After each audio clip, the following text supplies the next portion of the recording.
전후 좌우에 계신 분들에게 하나님 우리와 같이 계십니다 인사와 주시기 바랍니다. 오늘 저는 여러분과 함께 하나님의 사랑과 징계라는 제목으로 은혜의 말씀을 나누고자 합니다. 자기 자식을 사랑치 않은 부모는 온 천하에 찾아볼 수 없습니다. 그러나 그와 같은 부모의 사랑도 무조건적, 무절제한 사랑이 되면 오히려 자기 자녀를 망쳐버리고 맙니다. 참 사랑에는 자식의 요구에 대해서 늘 오냐만 있는 것이 아닙니다. 정당치 않은 일에 대해서는 단호하게 안 돼, 아니 이렇게 말을 할 수 있어야만 자녀를 올바르게 교육할 수 있습니다.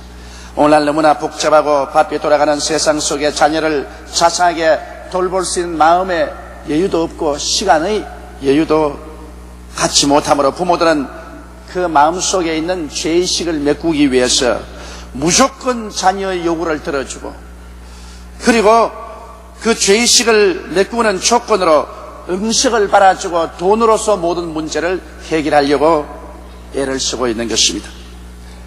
그 결과 오늘날 자라는 젊은 세대는 상하를 분별할 줄 모릅니다.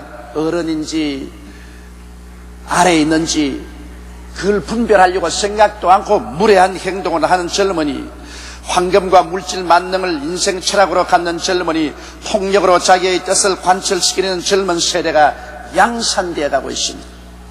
자식을 징계한다는 것은 부모에게 가슴이 아픈 일입니다.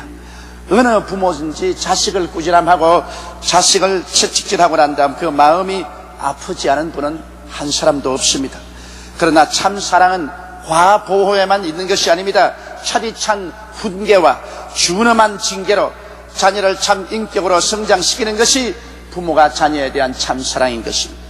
오늘 그러므로 하나님의 우리에 대한 참 사랑과 징계에 관하여 알아보면 하나님이 얼마나 우리를 사랑하고 계신다는 것을 깨달을 수 있는 것입니다.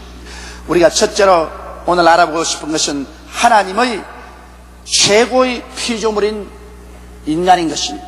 여러분, 하나님께서는 사람을 지으실 때 흙으로 사람을 빚으시고 그 속에 하나님의 생기를 불어넣었다고 했는데, 성경은 바로 사람은 하나님의 형상과 모양대로 지음을 받았다고 말하셨습니다.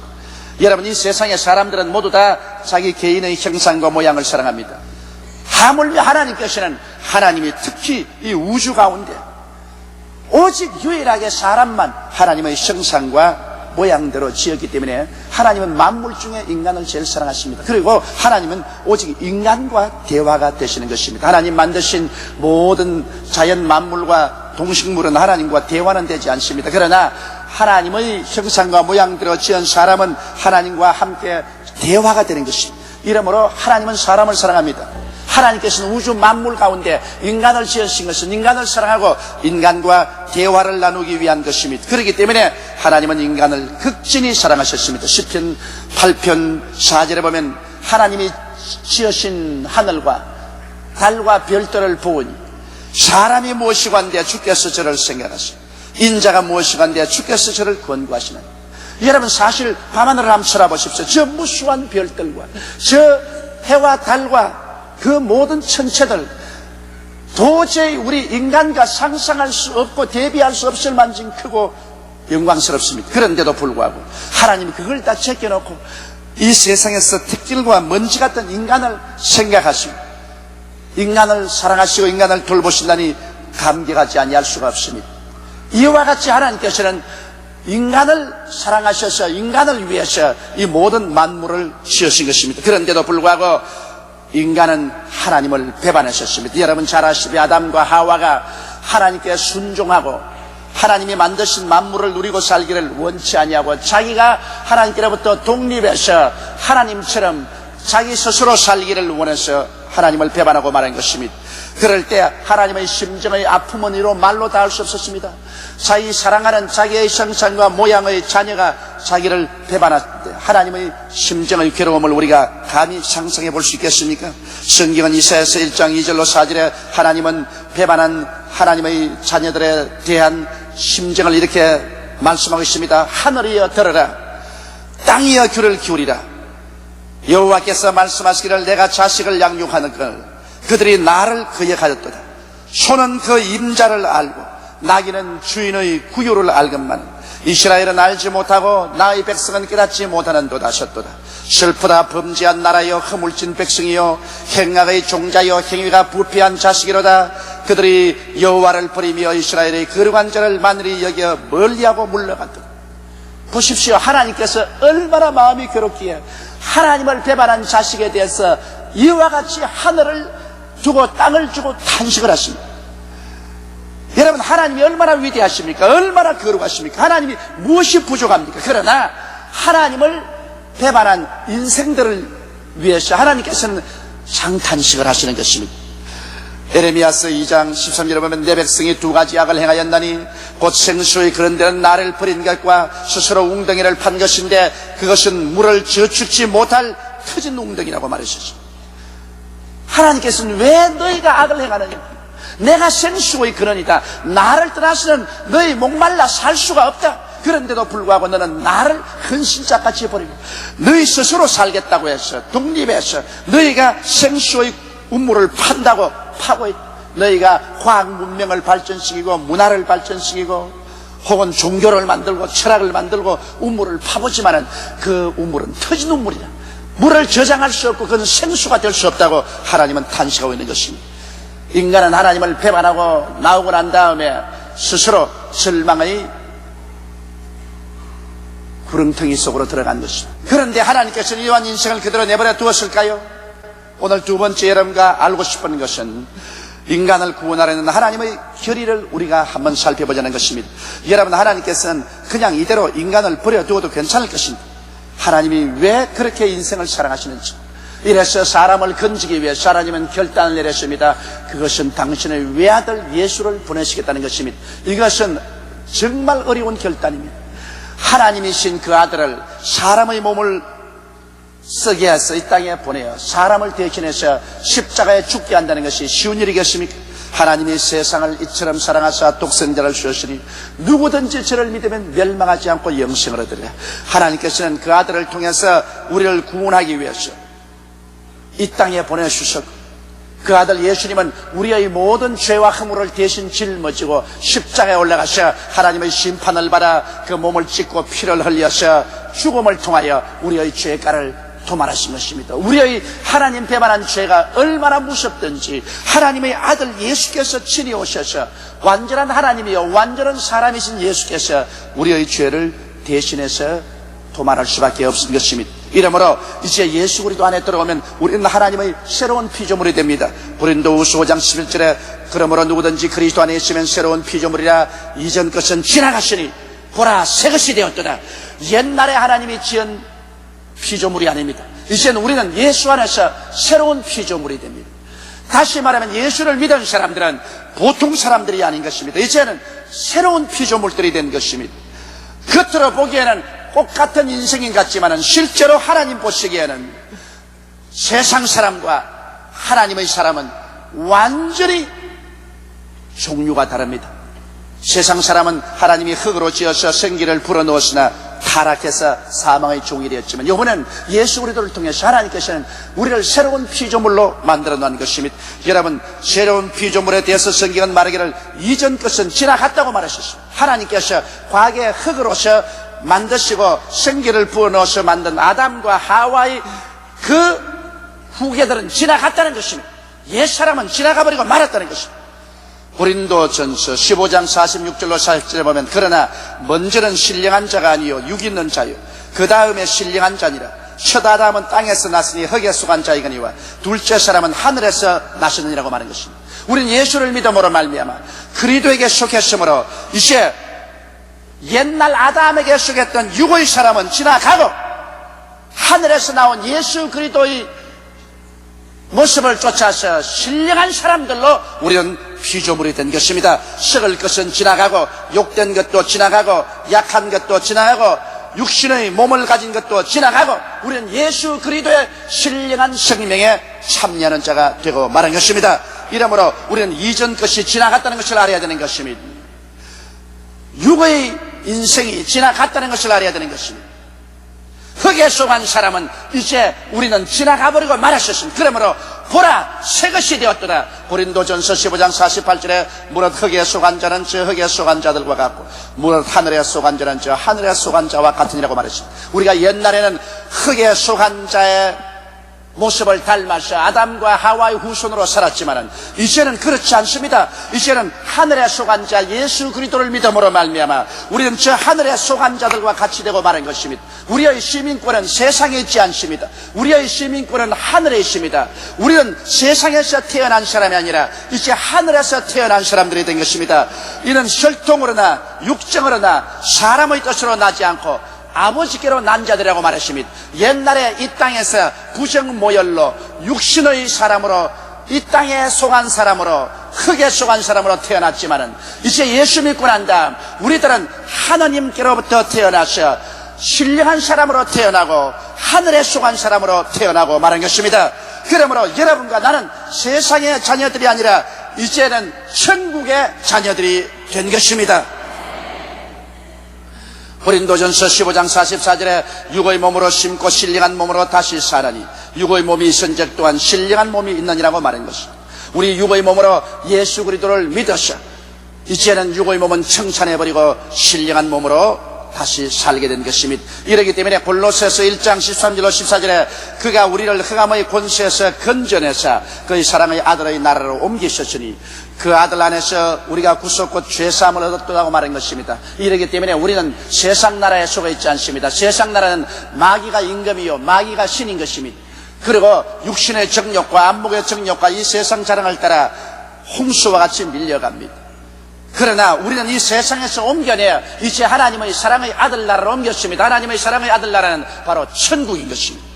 그러므로 예수 믿을 때 천국이 우리 마음속에 들어와서 점령하고 또 우리는 천국 안에 들어가서 살게 되는 것입니다. 천국은 바로 예수 그리스도께서 십자가로 이 땅에 가져온 것입니다. 천국은 죄를 이기고 의가 역사하는 것이 천국이요, 천국은 원수된 담이 허물어지고 하나님과 사람 사이에 사랑의 교제가 있고 성령의 임재하심이 있는 것이 천국이요, 천국에는 마음의 병과 육신의 질병이 정복을 당하고 예수 그리스도의 부활의 생명으로 치료의 강물이 넘쳐나는 것이 천국이요, 천국에는 저주의 가시와 응극의 모든 것이 물러가고 아브라함의 복이 임하여서 영혼이 잘됨같이 범사의 잘됨에 강건한 역사가 일어나는 것이 천국이요, 천국은 육신의 장막집이 무너져도 두렵지 아니하고 하나님이 예비한 새하늘과 새 땅과 새 예루살렘을 바라보고 희망차게 내일을 향해서 살아나갈 수 있는 소망이 있는 곳이 바로 천국인 것입니다. 우리는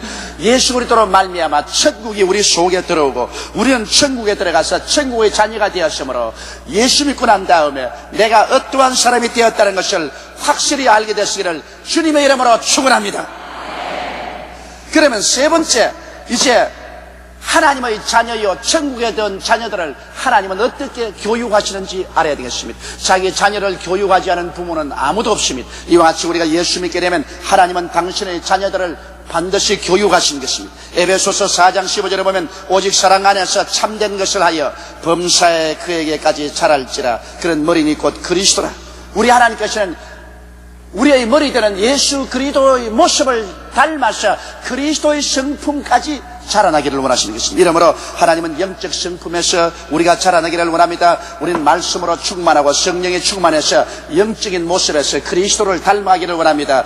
에베소서 5장 15절로 21절에 그런즉 너희가 어떻게 행할 것을 자세히 주의하여 지혜 없는 자같이 하지 말고 오직 지혜 있는 자같이 하여 세월을 아끼라 때가 악하니라. 그러므로 어리석은 자가 되지 말고 오직 주의 뜻이 무엇인가 이해하라. 술 취하지 말라. 이런 방탕한 것이니 오직 성령의 충만함을 받으라. 시와 찬미와 신령한 노래들로 서로 화답하며 너희 마음으로 주께 노래하며 찬송하며 범사에 우리 주 예수 그리스도 이름으로 항상 아버지 하나님께 감사하며 그리스도를 경외함으로 피하 복종하라. 여기에서 우리는 영적으로 하나님과 시와 찬미와 신령한 노래로 서로 교제하며 하나님이 내 안에 내가 하나님 안에 있어 영적인 신령한 삶으로 성장하라고 성경은 말하고 있는 것입니다. 이러므로 술을 취해서 방탕하여 세상의 부귀영화를 따라서 정신없이 흘러가지 말고 우리는 예수 그리스도 안에서 하나님의 성령으로 충만해서 하나님과 교통하며 하나님과 함께 사는 그러한 삶을 살라고 말하고 있는 것입니다. 그리고 도덕성에서는 정의와 거룩함을 달성하라고 말합니다. 에베소서 5장 1절로 9절에 그러므로 사랑을 입은 자녀같이 너희는 하나님을 본받는 자가 되고 그리스도께서 너희를 사랑하신 것 같이 너희도 사랑 가운데서 행하라. 그는 우리를 위하여 자신을 버리사 향기로운 제물과 생축으로 하나님께 드리셨느니라. 음행과 온갖 더러운 것과 탐욕은 너희 중에서 그 이름이라도 부르지 말라. 이는 성도의 마땅한 바니라. 누추함과 어리석은 말이나 희롱의 말이 마땅치 아니하니 돌이켜 감사하는 말을 하라. 너희도 이것을 정령이 알거니와 음행하는 자나 더러운 자나 탐하는 자 곧 우상 숭배자는 다 그리스도와 하나님 나라에서 기업을 얻지 못하리니 누구든지 헛된 말로 너희를 속이지 못하게 하라. 이를 인하여 하나님의 진노가 불순종의 아들들에게 임하나니 그러므로 저희와 함께 참여하는 자 되지 말라. 너희는 전에 어두움이더니 이제는 주 안에서 빛이라. 빛의 자녀처럼 행하라. 빛의 열매는 모든 차감과 의로움과 진실함에 있나니라. 이와 같이 하나님께서는 윤리적 도덕적인 면에서 우리가 모든 착함과 의로움과 진실함으로 성장하기를 원하는 것입니다. 이 세상의 속에서 이 세상의 범죄의 물결에 함께 가담해서 그 속에서 썩어 문드러져가며 살지 말라는 것입니다. 이러므로 하나님께서는 우리의 도덕성에서 그리스도의 모습을 닮아서 모든 일에 착하고 의롭고 진실함으로 성장하기를 원하는 것입니다. 또 우리의 지성에 있어서는 로마서 12장 2절에 있는 말씀대로 너희는 이 세대를 본받지 말고 오직 마음을 새롭게 함으로 변화를 받아 하나님의 선하시고 기뻐하시고 온전하신 뜻이 무엇인지 분별하도록 하라. 우리의 지성에는 우리 주 예수 그리스도를 통해서 아버지의 뜻을 깨달아라. 성경을 공부하고 진리를 깨달아서 아버지의 뜻이 무엇인지 마음에 환하게 아는, 그래서 아버지의 기뻐하시는 대로 살 수 있는 사람이 되라. 그 다음 우리 생활면에서는 히브리서 3장 18절로 19절에 또 하나님이 누구에게 맹세하사 그의 안식에 들어오지 못하리라 하셨느냐 곧 순종치 아니하는 자에게 아니냐. 이러보건대 저희가 믿지 아니함으로 능히 들어가지 못한 것이다. 하나님이 우리를 위해서 수많은 안식을 예비해 놓은 것입니다. 하나님께서 우리를 위해서 일하셔서 우리에게 필요한 모든 것을 다 예비해 놓았지만 그것을 누리고 그것을 소유할 수 있는 것은 절대로 우리 생활에 믿고 순종해야 되는 것입니다. 이러므로 우리 생활면에서 하나님을 의심하지 말고 믿고 하나님을 반역하지 말고 순종하는 삶을 사는 훈련을 해서 이것도 예수 그리스도의 온전한 믿음과 순종에 도달하도록 하려고 하는 것입니다. 그러면 우리 네 번째 하나님의 징계를 알아보십시오. 교육을 시킬 때는 반드시 공부를 안 하면 채찍을 때리신 것입니다. 우리 하나님께서 우리를 사랑하시는 거로 우리를 교육시키는 거로 우리를 반드시 징계하십니다. 히브리서 6장 7절에 땅이 그 위에 자주 내리는 비를 흡수하여 밭 가는 자들에게 쓰기에 합당한 채소를 내면 하나님께 복을 받고 가시와 은거키를 내면 버림받는다고 했었습니다. 오늘 하나님께서는 우리에게 말씀의 비를 주시고 성령을 주시고 사랑을 부으셔서 우리를 그리스도의 형상과 모습으로 닮게 하는데 우리가 정말 푸른 채소같이 비를 받아서 아주 쓰기에 합당한 채소로 성장하면 좋거니와 아무리 비를 주고도 가시채만 나오면 태워버립니다. 이러므로 채소 같은 성도는 하나님의 쓰시기에 합당하게 되고 가시와 은극히 같은 성도는 하나님께서 채찍을 때리시는 것입니다. 우리 하나님께서는 우리가 하나님의 뜻대로 성장하지 못하면 끊임없이 양심의 꾸지람을 주십니다. 너는 이러면 안 된다, 이 길로 가면 안 된다, 돌이켜라. 그래서 양심의 세미한 음성으로 하나님이 꾸짖으시다가 그것을 듣지 아니하면 말씀으로 꾸짖으시는 것입니다. 설교 말씀을 통해서 가슴에 파헤쳐 들어오고 성경을 통할 때 마음에 하나님께서 꾸짖으시고 성령을 통해서 우리 마음에 꾸짖으시는 것입니다. 성령의 꾸짖음은 내가 자나 깨나 마음속에 하나님의 성령께서 이 길로 가면 안 된다, 정신을 차려라, 깨어라, 기도하라, 말씀을 또 읽어라, 여러 가지 말씀하시는 것입니다. 그리고 또 우리 성도를 통해서 우리 주위에서 권면을 하는 것입니다. 목사를 통해서 혹은 장로님을 통해서 초장부역장을 통해서 같은 성도를 통해서 신앙생활을 이렇게 하면 안 됩니다, 신앙생활을 바로 서십시오. 이런 여러 가지 하나님의 권면과 꾸짖음을 우리가 듣지 아니하고 하나님의 길을 저버리면 그때는 하나님께서 채찍을 들여 징계를 때리시는 것입니다. 이사야서 1장 5절로 6절에 보십시오. 너희가 어찌하여 매를 더 맞으려고 더욱더욱 패역하느냐. 온 머리는 병들었고 온 마음은 피곤하였으며 발바닥에서 머리까지 성한 곳이 없이 상한 것과 터진 것과 새로 맞은 흔적뿐이오늘 그것을 짜며 사매며 기름으로 유하게 함을 받지 못해도 우리 하나님께서는 처참할 정도로 때려서라도 우리를 회개시키고 변화시켜서 참 하나님의 자녀로 만들시기를 원하시는 것입니다. 성경은 뭐라고 말합니까? 너희를 내게 주시는 만유보다 크심에 나의 손에서 빼앗을 자가 없나니라. 일단 예수를 믿고 구원을 받아 놓으시면 하나님이 호락호락 여러분 내놓지 않습니다. 마귀도 여러분을 붙잡으면 호락호락 안 내놓는데, 하나님이 여러분을 붙잡았는데 여러분을 호락호락 내놓을 것입니까? 하나님은 여러분을 붙잡고 난 다음 여러분이 불순종하면 여러분이 처참하게 얻어맞아 깨어져 회개할 때까지 하나님은 채찍으로 때리는 것입니다. 하나님은 방탕하고 방종한 자녀를 허락하지 않습니다. 그러므로 하나님은 어떠한 것을 때리실까요? 하나님은 우리에게 마음과 몸의 질병으로 때립니다. 우리가 하나님께 불순종하여 하나님이 징계를 때리려고 할 때는 하나님이 가장 쉽게 택하는 것이 질병입니다. 사람은 자기 심신이 아프면 가장 먼저 항복을 합니다. 고린도전서 11장 30절로 32절에 이러므로 너희 중에 약한 자와 병든 자가 많고 잠자는 자도 적지 아니하니 우리를 살폈으면 판단을 받지 아니하리니와 우리가 판단을 받는 것은 주께 징계를 받는 것이니 이는 우리로 세상과 함께 죄정함을 받지 않게 하리 함이라. 세상이 하나님의 죄정함을 받아 불과 여왕으로 타는 못에 떨어지고 말 것인데 세상과 함께 멸망하지 않게 하기 위해서 하나님께서는 우리에게 징계를 때립니다. 성경은 말하기를 우리가 먼저 스스로 살펴서 자기를 판단해서 회개했으면 하나님께 판단을 받고 징계를 받지 않을 것인데 자기를 판단하지 않고 자기를 회개하지 않기 때문에 하나님이 판단하시고 하나님이 징계를 때리셔서 우리 가운데 약한 자도 많고 병든 자도 많고 혹은 죽기도 한다는 것입니다.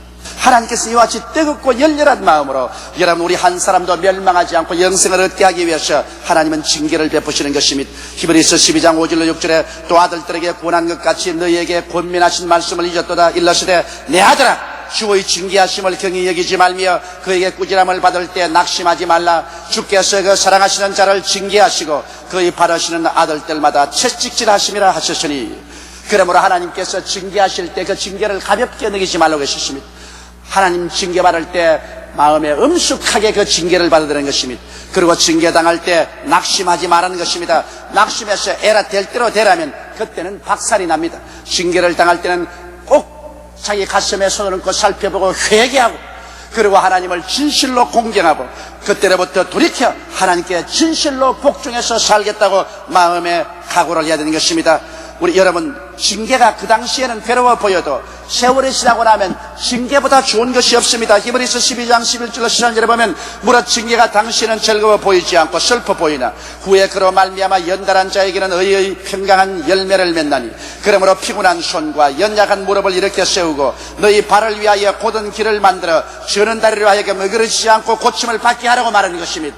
하나님께서 우리를 징계하는 것은 우리로 하여금 모두 다 그리스도의 성품에 참여하고 아버지 나라에 들어올 수 있는 자격을 얻게 하기 위해서 그렇게 하는 것입니다. 이러므로 우리는 한평생 살면서 하나님께서 우리를 교육시키는데 영적으로 도덕적으로 정신적으로 우리의 생활 면에서 하나님의 교육을 우리가 받기를 원하지 않냐고 반대하고 삐뚤은 길로 나가면 반드시 징계를 맞게 되는 것입니다. 이 세상에 예수 믿고 살면서 하나님께 채찍을 맞지 않은 사람은 한 사람도 없습니다. 모든 사람들은 다 하나님께로부터 채찍을 맞은 체험이 있습니다. 왜냐? 우리는 사생자가 아니고 하나님의 친자녀들이기 때문인 것입니다. 하나님은 한평생 우리에게 권면하시고 가르치시고 징계하셔서 결국 우리는 그리스도의 모습을 닮아 하나님께 영광 돌리는 천국 백성이 되기를 원하시고 계십니다. 우리 다 같이 고개 숙여 기도드리겠습니다. 사랑이 많으시고 거룩하신 아버지 하나님, 하나님은 우리를 극히 사랑하는 피조물로 지으시고 타락한 연후에도 예수님을 보내시사 육의 사람을 신령한 사람으로 세상 사람을 천국 사람으로 만드시고 그리스도의 모습으로 성장하도록 손잡고 이끌어 주심을 감사합니다. 아버지 하나님이시여 우리는 모두 다 주의 말씀에 귀를 기울이고 성령의 감동을 따라 하나님의 뜻을 받들어 삶으로 우리 아버지가 채찍을 들 필요가 없게 되기를 간절히 바라옵고 원하옵나이다. 하나님 아버지여 사랑하는 자를 징계하지 않은 부모가 없는 것처럼 하나님은 우리를 너무 사랑하시기 때문에 반드시 채찍을 들어 우리를 징계하시기까지라도 심지어 우리 생명을 거두기까지라도 해서 구원하시기를 원하시는 아버지시니 내 아버지 하나님이서 우리가 경외하여 하나님께 복종하게 도와주시옵소서. 우리 주 예수님 이름으로 기도드리옵나이다. 아멘.